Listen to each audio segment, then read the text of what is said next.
You know how people always say it takes 21 days to form a habit? Well, let's just forget that for a minute.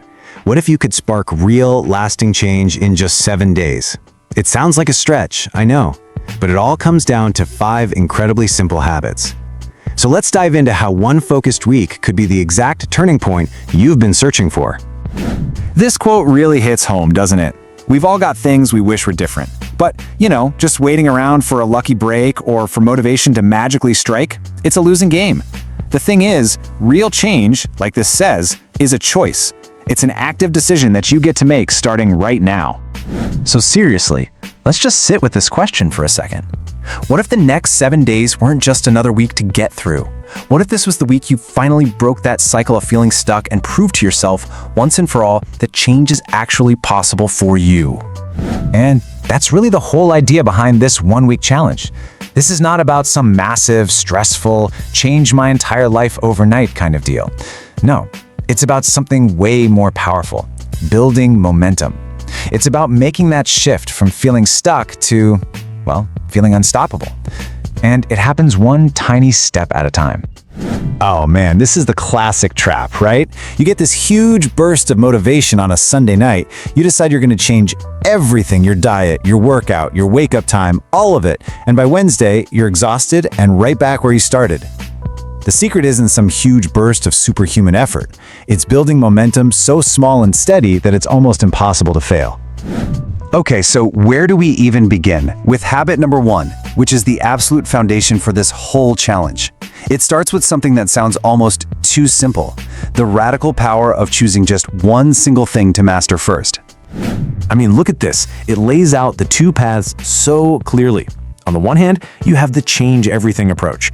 We all know how that ends: overwhelm, drain motivation, and you're done.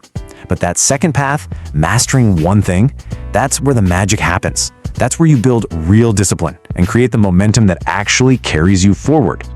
And this whole idea that consistency just demolishes intensity every single time, it's perfectly summed up in the story of James Clear. Before he wrote the mega bestseller Atomic Habits, he wasn't trying to write a book. He just made a tiny commitment: write 1 page every single day. That consistent act didn't just end up creating a book, it changed who he was. He became a writer. Okay, so here's your first move. It's super simple. Pick one habit, just one. Now, shrink it down so small that it feels almost ridiculous not to do it. We're talking reading 1 page, not a chapter. Doing 5 push-ups, not a full workout. Commit to that, and only that for the next 7 days. That's how you get your first win on the board. All right, so you've got your one tiny habit. Awesome. Now what? This brings us to habit number 2, which is all about building that unbreakable momentum. How do we make this thing stick? How do we turn one action into an automatic, unstoppable routine? And one of the best tricks for this honestly comes from the comedian Jerry Seinfeld. To get better at writing jokes, he decided he had to write every single day. So he got a big wall calendar, and for every day he wrote, he drew a big red X over that day. His only job after that: don't break the chain. And you see, after just a couple of days, you start to see that chain forming. That visual proof of your progress becomes this incredibly powerful motivator. Your goal shifts from just doing the habit to protecting the chain. It turns into this little game you're playing with yourself, and trust me, you will not want to lose. All right, habit number 3. And listen, this one is huge in the world we live in today. In an age of constant dings, notifications, and distractions, your attention, your ability to actually focus, is like a superpower. It's one of the most valuable and rarest skills you can possibly have. And this quote is it's so true, isn't it? Every app on your phone, every notification, every ad is literally engineered to steal a slice of your focus. As Cal Newport talks about in his book Deep Work, doing anything meaningful doesn't happen by accident. You have to actively, deliberately defend your focus, because everything out there is designed to splinter it into a million pieces. Okay, look at this number, 720. What on earth is that? That is the number of extra hours you get back per year if you reclaim just 2 focused hours per day from all those distractions. 2 hours a day. That adds up to nearly a full month of extra productive time. Think about that. It's not about magically finding more time, it's about protecting the time you already have.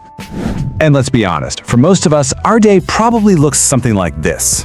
Look at that massive chunk of time just lost to distractions and scrolling. That's a graveyard for goals right there. The first step is just awareness. If you track your time for just one day, you'll be absolutely shocked at where it's all going. Okay, habit number 4. This is one that so many of us, especially ambitious people, just completely ignore until it's way too late. We have to stop treating our health like it's some kind of luxury or an afterthought. It is the absolute foundation for everything else you want to do. This engine metaphor is just perfect. You can have the best GPS, the best destination in mind, but if your engine sputters out, you are going nowhere. I mean, you have people like Ariana Huffington who literally learned this the hard way, collapsing from pure exhaustion right at the peak of her career. Her story is such a powerful reminder, your well-being is not optional. And look, taking care of your engine doesn't mean you have to run a marathon tomorrow. It's about the boring, simple fundamentals. Just getting some kind of movement in every day, prioritizing 7 to 8 hours of decent sleep, and putting better fuel in your body. That just means more water and better food. Get these basics right and your energy levels will totally transform. And that brings us to our 5th and final habit. And honestly, this one might be the most important of all because it's about building genuine, earned confidence. And I'm not talking about cheesy affirmations, I'm talking about cold, hard evidence. See, the big secret here is that real confidence, it isn't something you just have. It's something you earn. It's the natural result of keeping the promises you make to yourself. Benjamin Franklin got this hundreds of years ago. He was obsessed with tracking his progress on his personal virtues. Why? Because he knew that seeing the proof is what builds that unshakable belief in yourself. And it can be so simple. Look at this. At the end of each day, you just take 30 seconds to log your win to put a check mark in a box. As this thing fills up, it becomes undeniable proof. It's a visual story that says, hey, I'm someone who does what they say they're going to do. And hey, even if you miss a day, it's not a failure. It's just data. You learn from it and you get back on the chain tomorrow. Okay, so let's put a bow on this. Let's recap your 7-day action plan. For 1 week, your mission is this. Choose one tiny habit. Use a tracker so you don't break the chain. Protect just one block of focused time each day. Pick one fundamental of your health to improve, and at the end of every day, log one small win. That's the entire game plan. Simple, right? So that leaves us with one final big question. What if you actually did this? Because here's the truth. A better life isn't built in some grand heroic moment. It's built in the daily decisions, in the quiet commitments, in the tiny steps that nobody else claps for, but that change absolutely everything. So just give yourself 1 week, just 7 days. Start today. Because the person you want to be is waiting on the other side of that discipline.